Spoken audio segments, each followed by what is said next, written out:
qui est en bleu, c'est des parcelles qui appartiennent à la commune. Alors il faut savoir qu'en gestion forestière, donc l'objectif c'est effectivement d'avoir des densités de plantation assez élevées dès le départ, de manière à constituer une ambiance forestière.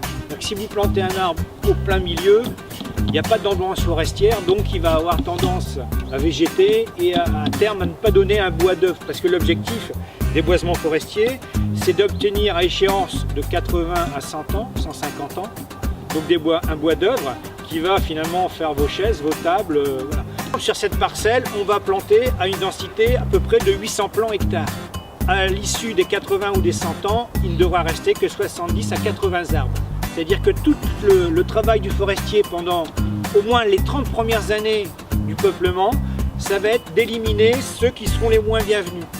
Et ceux qui seront les moins bienvenus, l'objectif, c'est de regarder la bille quand elle a une vingtaine d'années et de se dire, celle-là, c'est une bille de 6 à 7 mètres de haut, sans nœud, bien droite. Et donc c'est ça qui va faire, par exemple, du bois de première catégorie.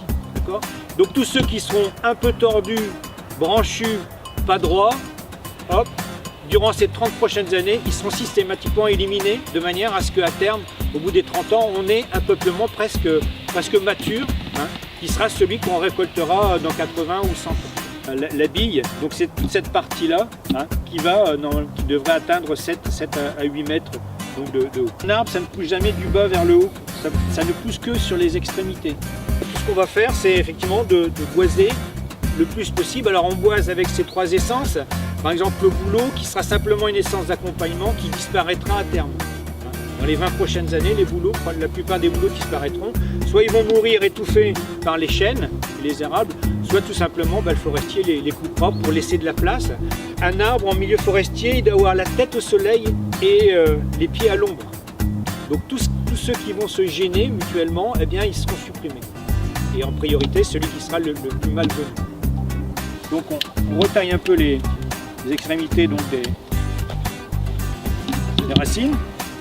On met dans son trou. On fait attention qu'ici, le collet, notamment pour les chênes, ne soit pas enterré. Donc il faut que cette partie-là, donc où il y a le léger renflement là, que vous allez voir, il faut toujours qu'elle soit donc en dehors, qu'elle ne soit pas sous la terre. On va repousser la terre en l'enfonçant un tout petit peu. Ben là, il va falloir. Et puis quand on aura suffisamment de terre dedans, hop, on secoue un coup. En plus là, on a une terre assez pour permettre à toute la terre de descendre dans le système racinaire.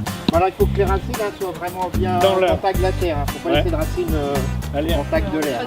Bien enfoncé comme ça fait une petite cuvette. Quand il pleut, l'eau reste à l'aplomb des racines. Donc deuxième étape, votre tuteur. Et troisième étape, donc votre protection. Voilà.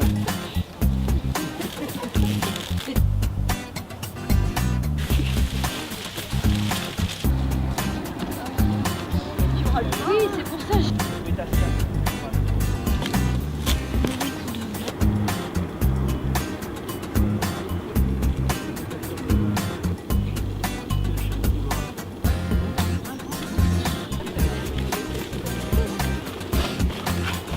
Là, on a mis un chêne. Ça va.